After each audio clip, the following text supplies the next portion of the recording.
Hello witches and wizards, and welcome to our 13th run of our Darker Purpose. This is actually a run that I did a while ago, and I was so excited about it that I started recording mid-run.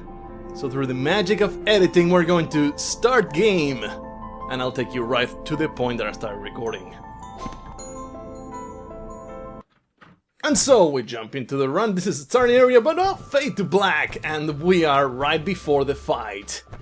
Yes, the candelabra of longing, because I'm focusing on staying on the light at all times, maybe get that beautiful achievement out of this fight, not really concerning myself with how much damage I'm taking. And I was like, man, this is totally going to happen. I have lots of juice boxes. And the build is going pretty well. I got a bit of a damage upgrade. My attack speed is pretty fast, and I got the potato battery, which slows down every projectile around me. It makes dodging that much easier. Here it looks like I almost went into the dark. So I was like, oh man, I just ruined it. I am an idiot and I'm a fool, and I have wasted all this life for nothing. But luckily, the game counted as I was still in the light, so we got that wonderful achievement. We got hide and seek, a new lesson that I don't remember whether it was very good or not. And here's another fade to black, and we're behind the Regan fight, or right next to it. I think it's below this room. And the run is going so freaking well. Oh, we got an upgrade out here. Oh yeah, that's right, this is actually not yet the Regan fight. This is get another achievement. I managed to get the two, there we go, roll while holding the fragile roly-poly and candelabra matchsticks reward. So which is you have maximum dodge while rolling, and you have a fire come out of your butthole. That is both things happening at once. That the flames while rolling, they do so much damage. It's one of the better upgrades damage-wise. And here's the Regan fight. As you can see, my shots are penetrating through Regan. She's not enjoying that very much. And they're doing 183 damage. I got pretty much every single damage upgrade there is, or I mean, I don't know if every upgrade there is, but almost. There is so many upgrades so far, and I also have excellent dodging. This build was just so damn good. I was like, man, this is going far, this is going places. So that's why I started recording our Darker Purpose, because, you know, I played from with commentary from the beginning, but I also like to play just for the heck of it, just fire up our Darker Purpose and start facing the terrible enemies that there are. I figure, you know, at the very least I'm going to get a bunch of credits to improve my commentary runs, because I really don't want to make like 30 runs of our Darker Purpose where I make zero progress. That's kind of shitty. It's kind of boring. I don't want this to be a 700 run series like the Bound of Isaac with Business and another line, which there's nothing wrong with that. I'm saying that I don't want our Darker Purpose to be a series like that. I think what I've been thinking about is I'm going to get to the final, like the final boss of this game, like beat it for real, and then play now and then, but not make it a regular anymore. Maybe play it regularly until I unlock every single achievement there is, although I've been seeing some achievements that are kind of, and when I say achievements, it's actually achievements within the game that give you rewards, like tangible lessons and stuff that you can do. This fight, by the way, it went so damn well. I don't think I took a whole lot of damage at all. I still have 10 juice boxes because I was going for this achievement right here. I never thought I would get it, but there it is. This run was just so fantastic that I was able to do stuff like that because my upgrades were so good that I was able to afford not taking damage. But anyway, not taking damage, no, not consuming juice boxes. But like I was saying, I don't want to play this 700 times. I would rather get to the final boss and then concentrate on getting all the attainable achievements. There's some achievements within the game that I've read that I'm not going to do that. I forget exactly how it is. I also have you should know that this run also has the cumulative bonus for each level. So I am getting a ton of credits on top of that, and I am getting 50% more damage done to Cordy. Even then, I got as far as I did with so many juice boxes. I just got lucky, I had to say. I mean, I'm doing okay with my rolling and my dodging and stuff, but I got really lucky with the upgrades I got. But like I was saying, I keep getting derailed, but some of the achievements are ridiculous, like... Oh yeah, get to level 6 without rolling once. Something, kind of crazy things that are more like a grind than anything else. It's kind of boring type of achievements, or die 1,000 times, or I don't know if that's exactly, probably I'm exaggerating there, but something close to that. So I don't really want to spend my time doing those. I mean, there's so many games out there. There's so many other games that I would like to feature in the channel that I can't really spend half a year just playing one specific game, unless it's a game like Spelunky, which, you know, it's so much fun every single time, and every single run will be so radically different that it feels justified to do a million runs. Our Darker Purpose, don't get me wrong, I am loving it still. I am very much enjoying Our Darker Purpose, but I can see how it is very samey from one run to the next. I think I covered this before, how, you know, there's not enough variety in your character build. You get more damage, you get more passive upgrades. There's some cool stuff like the rolling flames, and the enemies catch fire when you hit them, or multiple shots and stuff like that. But for the most part, in fact, you are always stuck with your base attack of this tiny fireball that sometimes turns blue if you have the right item. But other than that, really doesn't change a whole lot, and that is one of the downfalls of Our Darker Purpose, I think, for the long form type of player. The runs end up blending together. They are not different enough from one another. All that varies is the layout of the rooms, your choice of rooms. There's a lot of variety, don't get me wrong, but I don't think it's enough. I don't think it aped. I think I have said this before, but it's just a pretty good point to say, you know, it should have copied the Bandit of Isaac even more. Just provide even more variety of your shots and all your attributes, and maybe even change Cordy's appearance. I don't know, but that part is really aesthetic and preference, but whatever. So yeah, we're making our way through the gifted territory already. Pretty much rolling through every room. We have the penetrating shots and the ricocheting shots. Not taking nearly as much damage as I should be taking because of the awesome roly-poly that allows me to dodge every single shot that goes to my face if I manage to be rolling. Another reason why I like the rolling more than the teleporting. There's all these benefits to it, and teleporting is kind of finicky, that's the word.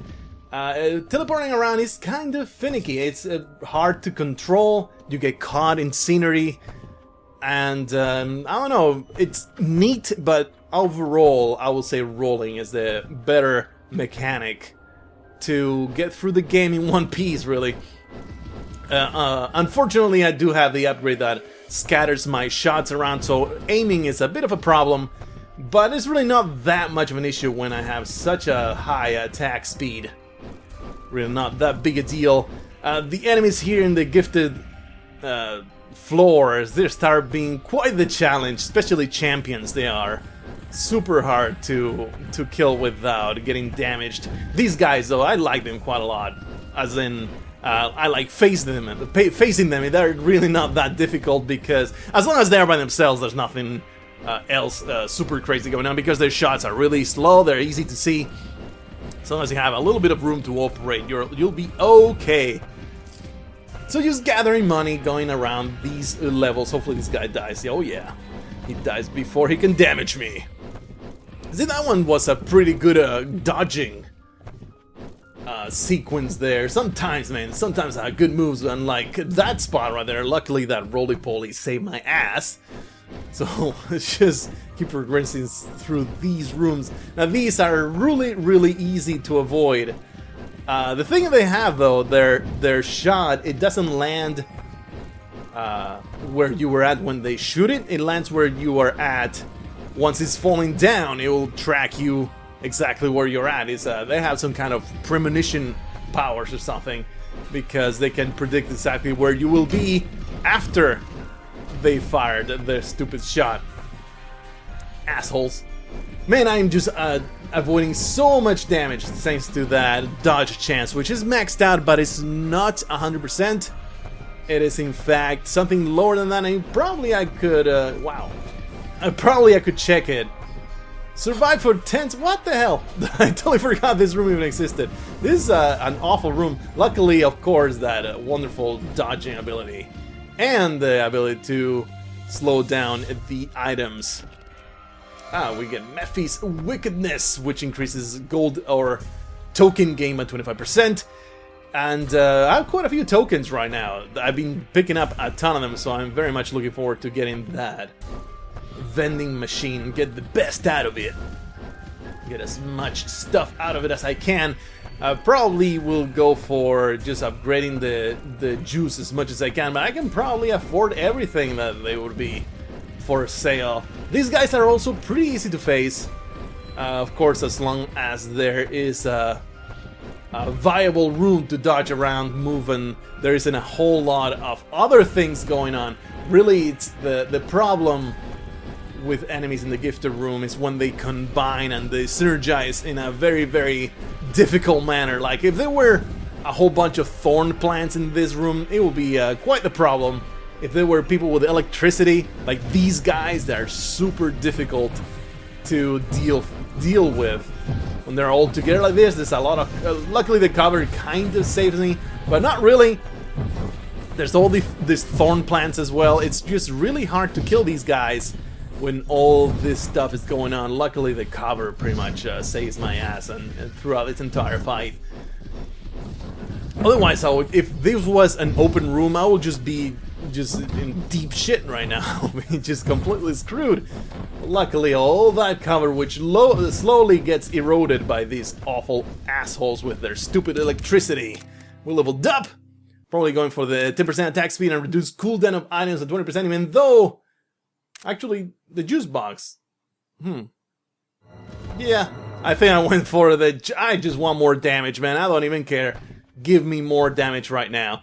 Although, in retrospect, I would probably want to pick the other one. That 20-second... I mean, the cooldown reduced for the items is even irrelevant because I have the mallet, so I guess I just went for the 10% damage upgrade. Which I think it was just my philosophy.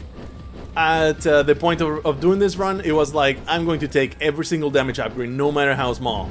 I'm just going to take that. I don't care about the life total, I don't care about consumables and stuff, which was kind of a mistake, I think. Even if the end result isn't bad. I think that 15%, not just 15 points of life plus more chances of getting juice boxes, that would have been invaluable. I think I probably should have gone for that instead of the tiny damage upgrade that I got by picking up the other upgrade. Here's another unfair bit of damage that I avoided thanks to the roly-poly, which must be pretty close to being expired by now, since I've been taking quite a lot of damage besides it. And I think it takes 120 damage before it is depleted. I am still exploring every single bit of the places. Yorick's Skull, double XP received. I have never seen this one before. So of course I went and bought it. I bought the flat upgrades and didn't upgrade my juice boxes anymore. Which I probably should have done. I don't think that the 6% dodge chance was really that worth it. Or was it 12%? It was. If it was 12%, it was in fact worth it. Worth the money. The 6% one is really not worth at all, especially when compared to a flat upgrade of your juice boxes. So now I'm just heading towards the boss because I am completely done with this region. I am just beside myself at how well this is going. I still have full juice boxes, 69 health, which fills me with joy and jizz. And here we have a new boss that we've never seen before, is the Brick Pile. He appears to chase you around, throw shards, bricks at you that shatter into shards, and then he spawns ads, I suppose, which also shatter, and I am sure those green goops, balls of goop, they will near the brick pile and heal the crap out of him, so we gotta destroy them as soon as possible. Prevent those things from reaching the brick pile. Just keep damaging this guy, which is almost at half health already, thanks to my enormous damage upgrades.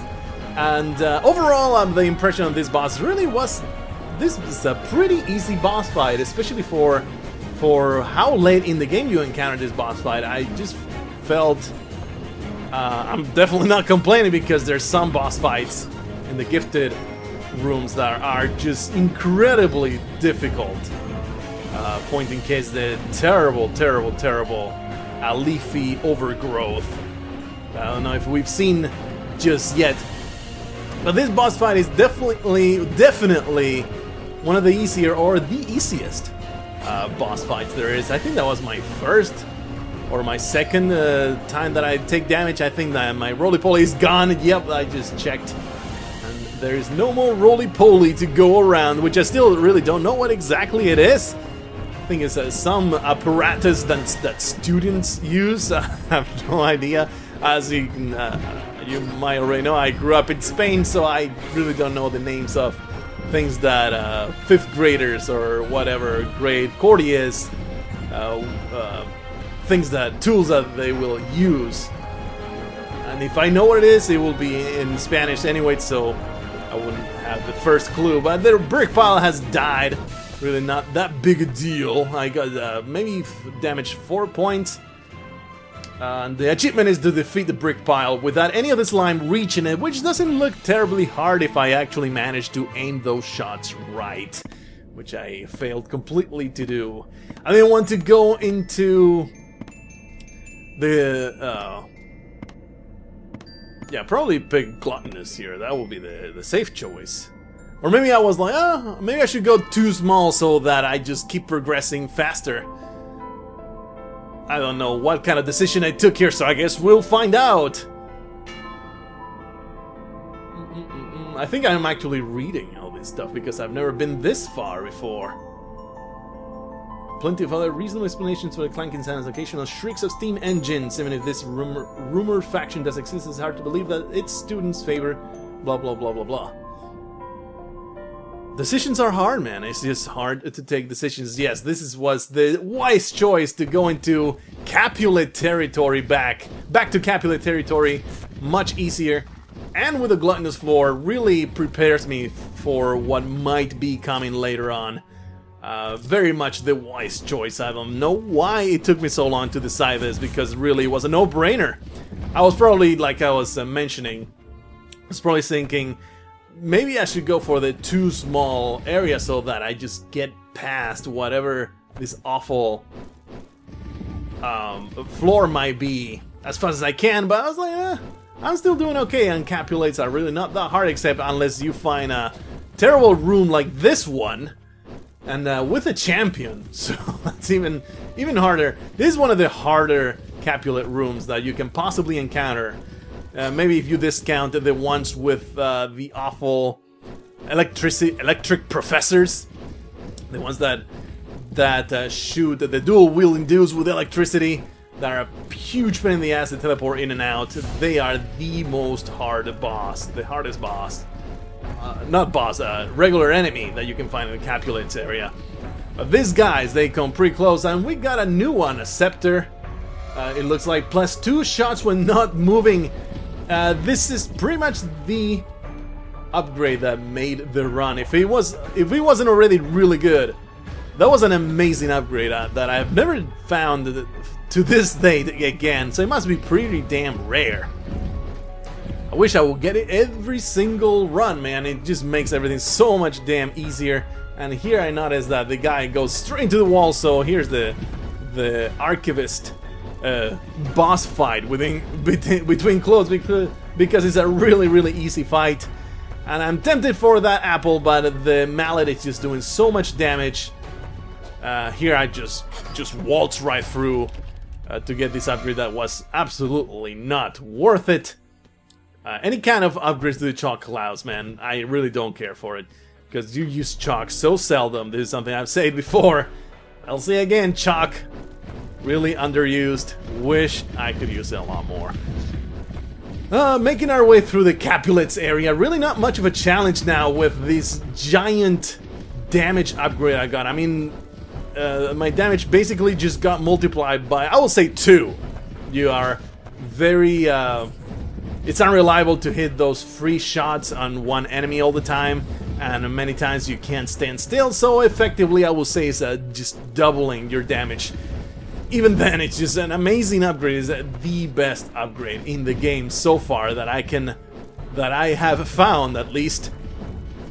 But yeah, that's an awesome thing to always watch out for. And if it's for sale anywhere, definitely save up your tokens and buy it if you can, because that scepter will definitely make your run so much easier. And here we got another random achievement that I didn't even know existed. Consume 500 juice boxes in total, which gave us a whole bunch of credits on top of that. So yeah, this is going really well. This is, I think, the 13th run of our Darker Purpose was the most achievement heavy run that I ever did. I mean, that I've done to date. So I was really happy, having a lot of fun with this run. I mean, not to say that I only have fun when I am overpowered, but you know, it's a nice change of pace from... Both really good upgrades, taking the giant damage upgrade that is just holding a lot of tokens. But like I was saying, what was I saying? It's a nice change of pace from being... Most of the time you feel underpowered in our Darker Purpose, like, man, my damage is so slow, this is going to take forever, or man, my movement speed is kind of shitty, wine, bitch, about whatever. Not this run. This run I had everything. My movement speed is super high, my juice boxes are empowered, my damage, like I keep saying, is amazing. I have maximum juice boxes. There's everything going right for this run. Even I mean, I'm missing a really good unused item, but it's perfectly fine to carry the mallet around, doing even more damage to the base. Shots, we get an even bigger upgrade here if I could afford it, but I figured right there, I have maximum juice boxes that are empowered enough. I'm going to simply hold on to my tokens and do more damage that way. And here's another boss fight. It's another one that we have not seen before. Lots of eggs going around. There's this giant bird that shoots birds out of its mouth somehow. That is a weird cannibal, or maybe has some kind of nest inside its gullet that allows it to vomit a bunch of birds. Or maybe they are flayed an almost dead bird that it's been chewing on, and it just vomits at you in the most gruesome manner possible. It looks like there's like a shade of a path of where the bird is going to charge, but with this amount of damage, as you can see, the life is just going down like crazy. I mean, I cannot imagine how tedious this fight would be if I didn't have nearly as much damage as I do, because I am hitting it 3 times with every shot, and still it's only halfway through. So yeah, this is a pretty long fight if you don't have the damage upgrades to back you up. Sorry about that. So yeah, the Winged Overseer is going to drop pretty soon. It's really not that hard a fight.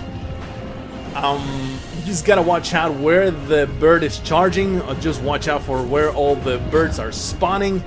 I guess it depends on how much move speed you have in order to avoid all the damage that's happening here. Even then, I got damaged quite a few times because I'm terrible. But yeah, if you have a pretty good movement speed, you can counteract the wind effect, and you can let's see the achievement here: defend the Winged Overseer with 10 or more birds up. I think that's what it said. I really did not take the time to read that thoroughly. So now I'm going back, grabbing all these wonderful juice boxes. In retrospective, I should have gone for the other upgrade. that have upgraded my damage with every consumption of a juice box, because I'm leaving behind here a flat, what is it? A flat 12 damage upgrade, though that's sad. Then again, I might be holding a lot of more tokens in the future, so maybe that is a better damage upgrade overall. It was kind of a toss-up. It was equal value upgrades, I guess. I just didn't feel like my juice boxes needed the upgrade anymore, so I went with the other one, the holding tokens damage thingy. And it was actually, I think, a flat damage upgrade as well, which was the philosophy again of this entire run. It's like, if there's a flat damage upgrade, I'm going to take it no matter what. And it worked out pretty well, but probably simply because I got the best damage upgrades there are at the pretty early in the run. Enabled me to just cruise through the rest of the levels here. I mean, I have been barely taken down to half my health. I keep consuming juice boxes. Also, the selection of levels was pretty favorable by throwing gluttonous levels at me and all these juice boxes on the floor. Yeah, this was a really lucky 13 type of run, which I guess is fitting for the 13th run of our darker purpose. Anyway, all those guys are dead. I should have picked up that juice box. I really don't know exactly why. I guess I didn't realize I was one juice box down. Hopefully I'll realize it before I leave this level. That would be so stupid to leave without picking up the juice box. There we go. And yes, I'm heading straight to the exit, although maybe I'll be interested in going back to the vending machine. Nah, I guess I decided I'll keep my money. I don't know what exactly happened there. I must have paused it for some reason, got some kind of wife-related interruption or something. These wives, man, they're always interfering with the gaming. Not really, she... oh yeah, that's right, we haven't read this before. The staircase ahead leads to a library floor. Before the disappearance, these areas were strictly off-limits to students.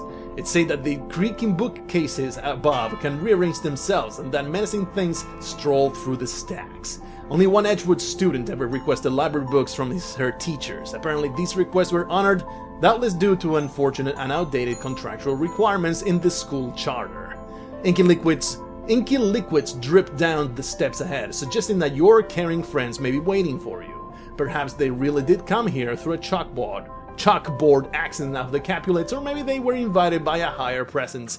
Something that I couldn't read because I was really wasting a lot of time musing about the game, and I'm not going to rewind. That would be just silly. Why would I even put even a little bit of effort into making this a professional outing? Now I'm just going to carry on forward, commenting these library floors that we have never seen before, and there's some really weird enemies here.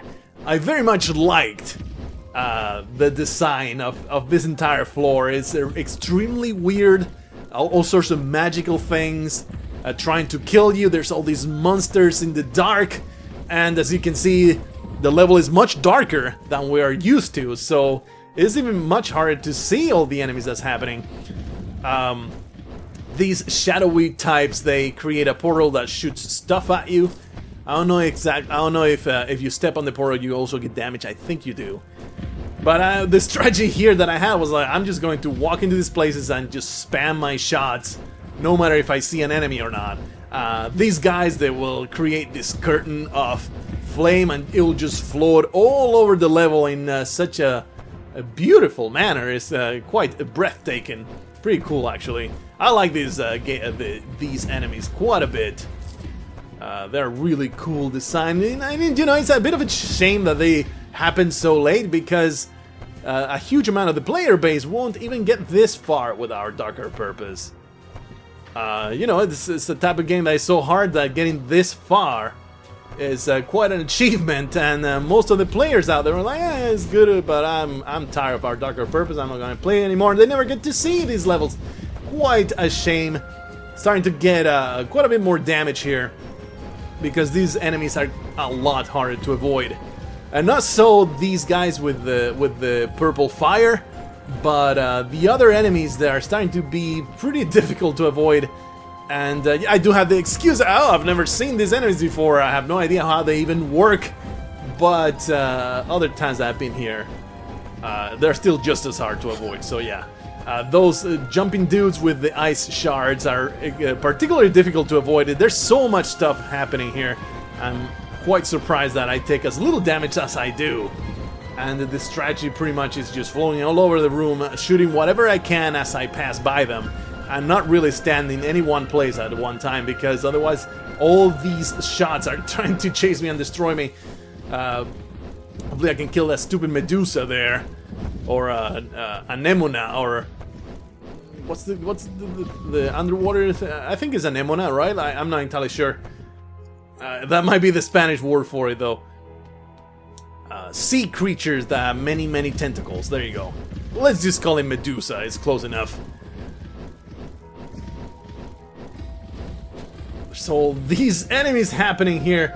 There's also now this other type of enemy that it looks like a big fat burly asshole that shoots these ricocheting bolts of energy at me. Pretty hard to avoid because they're very unpredictable. I guess they're just like they have the same mechanics as the spiked globes in the first levels. Another nice level up upgrade, and of course I took the damage upgrade. Even more damage happening. As you can see, I have the default health pool, still on 100 health, and it really had no impact in the success of the run. It goes to show how important it is to get your damage upgrades first, and only go for life if it's a particularly beneficial synergy. Like if you have more life, your tokens will heal you more, or you got some kind of percentage-based heal. There's other benefits, I think, that have to do with damage. I'm not entirely sure about that. But yeah, a large health pool is really not that important when you much rather have a much bigger damage. What is really important, though, is to have empowered juice boxes. If your juice boxes are empowered, then you can get away with having really low health pool, because one juice box will heal you up for almost the entire health pool. So it's really not an issue anyway. I mean, what matter does it? What impact does it have, really? The only reason to have a large health pool is, like I mentioned before, is to have some kind of synergy that is percentage based on your total max health. And even then, I would not prioritize it over a solid damage upgrade. Isn't like, oh, plus 5 damage, then that's kind of shitty. You don't really want to sacrifice your life for that. But if you get a choice at plus 20 damage, and then on the other half you have an upgrade to your health pool, always go for the damage. At least in my experience, I'm not some kind of expert or anything, but in my experience, damage upgrades are king among all the upgrades. They really will make your runs that much more viable. But definitely concentrate on improving your juice boxes. That is what will let you progress as far as you can in our darker purpose. I'm still determined, though, to explore every single room of this floor, perhaps disingenuously, perhaps not terribly wise to do so. Maybe I should have just jumped into the boss fight. After a little while I realized there's absolutely nothing in this room, so damn, there's a lot of enemies. These guys, they create a terrible field of tentacles under my feet. We had to avoid. There was absolutely nothing else in this room, so keeping on, it was just a bunch of enemies with some experience. And since I have the nice experience upgrade, which is one of the better items as well in the game, because more upgrades, that's what will make your run. That is, there's skill involved, don't get me wrong, there's always a great degree of skill involved, but if you don't have lots of upgrades, or lots of good upgrades, you're probably not going to make it, no matter how damn good you are. I guess within reason. If you're extremely good at dodging, I guess you can get through everything that our darker purpose has to throw at you, but at my skill level or lower, you need to chase those upgrades like they are gold-coated candy. That's what they... how freaking valuable they are. I guess you can scrape the gold out of the outside of the candy and then eat it. I think it will be much better if there was a nugget of gold inside the candy and then you carefully chew around it. That will be a lot easier to enjoy that candy, because you don't want flakes of gold to get into your face, and probably doesn't taste all that well. Anyway, that is the value of the upgrade. So now the floor is explored. It was probably a net loss other than getting the nice experience for it. But so let's go head into the boss. I'm pretty excited to see what kind of boss can we find here. This is a completely new one. It's some kind of Dr. Bloodfather. He leaves some weird pools of goop behind.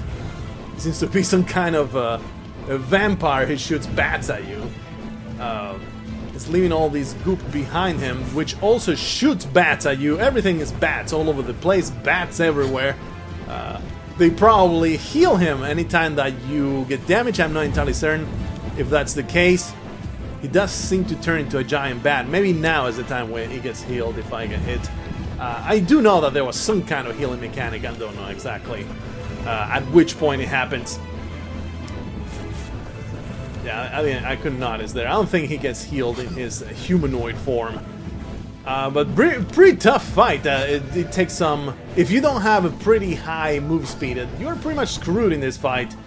And, I mean, you cannot avoid anything. And now everything turned red for some reason. I don't know exactly what's happening. Probably he's just going to get healed. Yeah, that's what's happening here. That jackass got a lot of health back. So you have to burn this guy down before he heals himself up. That would be terrible.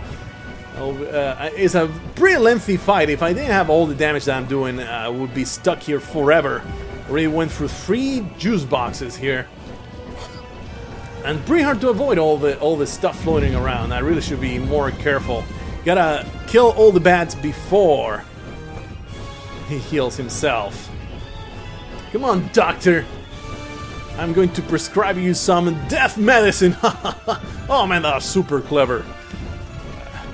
Anyway, let's see if this guy dies already. I feel like I didn't use effectively the fire.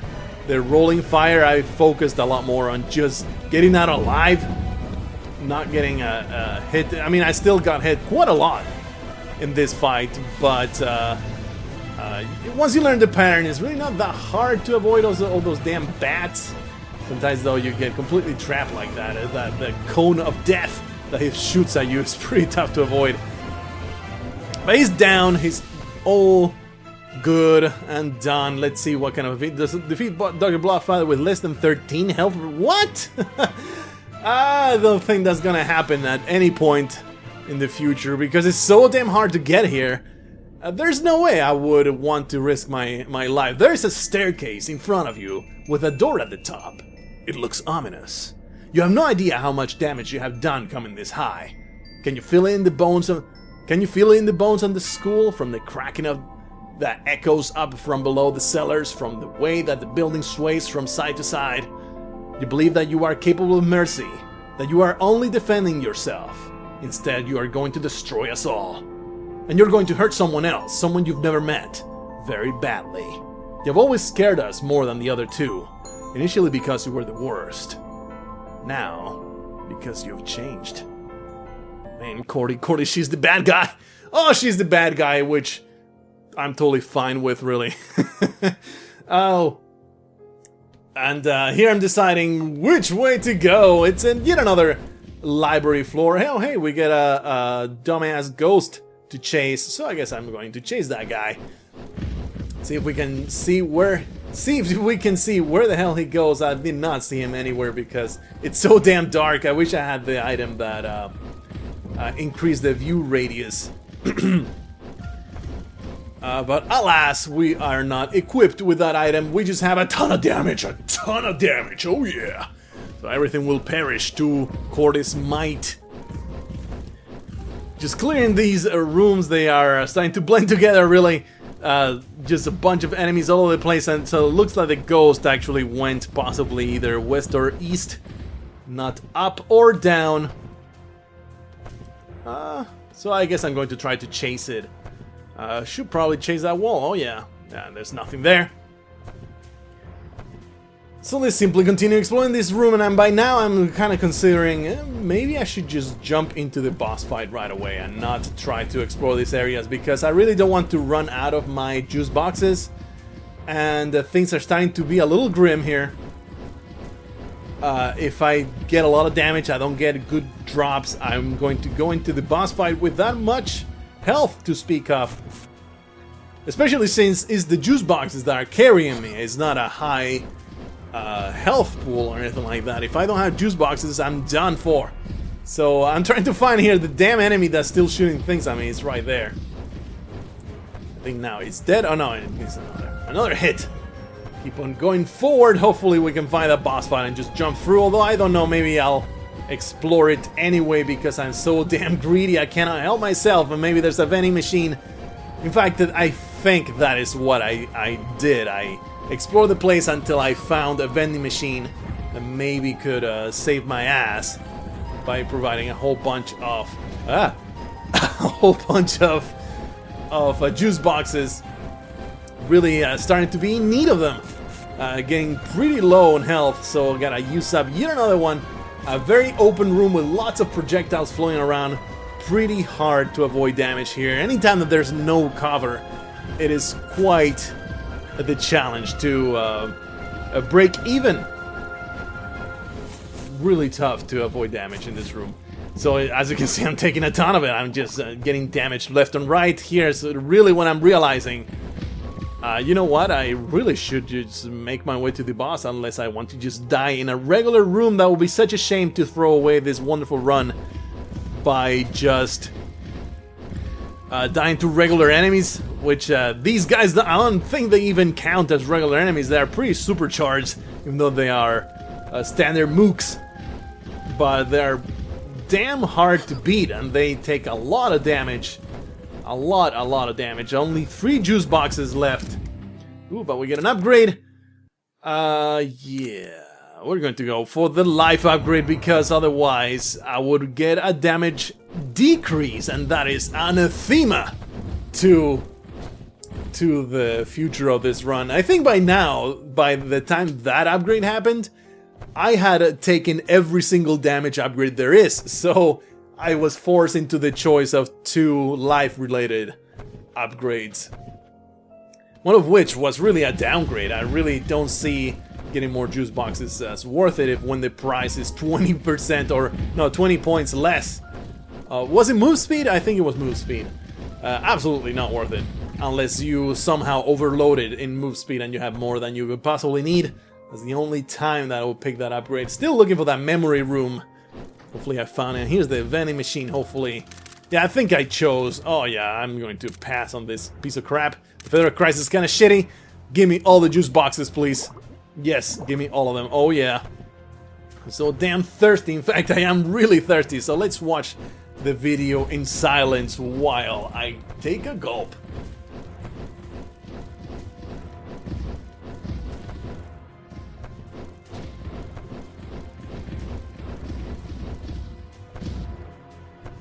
Oh yeah, much better. Managed to avoid all damage here. That's pretty neat. He said as he took a bunch of damage to the face. There's the memory room with just one freaking chair on it. And I think I even have this already. So yeah, that was a complete waste. Complete a sensitive floor while under the influence of severity. I'm not exactly sure what severity is. Not sure. Severity. Oh, isn't that one of the first... I mean, not one of the first, one of the lessons that we can take? I think so. Maybe. Perhaps. So let's continue exploring this damn floor full of awful creatures trying to destroy me. As you can see, those shards, they go over cover, so they are even harder. I mean, you can't even avoid them by using the cover. You just need to dodge through them. I don't know exactly why I didn't go north here. Oh yeah, okay, I realized that, oh yeah, there's a... Oh, it's the boss fight. Okay, so yeah, I figured I'm just going to walk right in. This is the final boss of this run. It's not the final boss of the game, because there's more after that. But he is this administrator. He spawns portals which you have to destroy. I understand it now. At the time that I was playing it, I was like, how the hell, what is going on? I have no idea what I'm supposed to be doing here. And so I'm just trying to find, okay, how the hell do I close these damn portals? Don't seem to be damaging them. I have no freaking clue what's happening. I did notice though that every time I shot a portal that did not get damaged, there will be a bit of a bleep. But when I shoot that one, it did get damaged and it is closed. That one made a bleep, the next one doesn't. And something that I did not notice until the very end here is the portal that is shooting red paper at you. That's the one that is active, that you can destroy. Otherwise you're screwed. You are you cannot destroy a portal that is not shooting the red papers. Unfortunately, I did not realize this until much later, possibly at the very end of this fight. So I am stuck just testing every single portal at every time that portals get spawned, which, believe me, it's pretty damn tedious and stressful. This fight is extremely stressful. There's so much stuff going on, and you have to kill this guy or shoot this guy the moment he appears. You cannot waste any time trying to clear the room in any way. You have to use up all the time that he's spawning crap to just shoot him in the face, in his stupid paper-faced visage. Still testing those portals, trying to get them destroyed one by one. I was like, man, this is tough. I wish I'd known, man. I wish I'd known. But yeah, that's the mechanics in a nutshell. You just have to destroy all the portals. The guy will respawn and summon them again. That's the only window you have to damage the administrator. So you just gotta make it count. I got confused here. Super difficult to deal with because it's very short confusion. So the moment that you realize that you're confused, that's the moment where it switches back, so it makes you waste so much time. There's the active portal right there. The other one is on the other side, all the way at the top. And every time that the guy spawns and makes more portals, he'll make even more portals. It is extremely difficult to deal with. And if you don't reach this spot with a ton of juice boxes and a ton of damage upgrades, I mean, if you don't reach this spot with pretty much made in upgrades, with tons and tons of really good upgrades, you're pretty much done for. You're screwed. There's no way you can get through this fight. I mean, look at everything that's going on the screen. It's insane. With that, really good juice boxes, lots of them, decent health pool, and lots of damage. There's no way you can get through this. Once again, at my skill level. I mean, if there's some hotshot out there that can do this in vanilla, well, more power to you, but not something that I can do. I'm taking just so much damage here. It's insane. Still trying to find those active portals. Still not realizing that the red papers are the ones that come from the active portal. Just testing every single one. That's the one that gets destroyed. Where are the papers coming from? No, go to the south one, you fool. Oh, man. Just 2 more to go, and hopefully this will be the last round of portal spawning. Gotta kill this guy immediately. He's really close to death. We gotta make sure to use the fire and use the... Oh wow, we got the achievement as well. Defeat the administrators after spawning 13 extra enemies, which I don't know how you can possibly avoid. Got to the end of the game. Oh yeah, from 11 complete. The administrator melted into the floor, and a moment later, whirling papers filled the room. Corey leapt and rolled, trying to dodge the pages that threatened to envelop typo there, her. What have you done with the teachers? She asked, shouting to make herself heard over the rustling. The administrator's answer seemed to come from the building itself. The teachers? You dare ask what we have done with the teachers?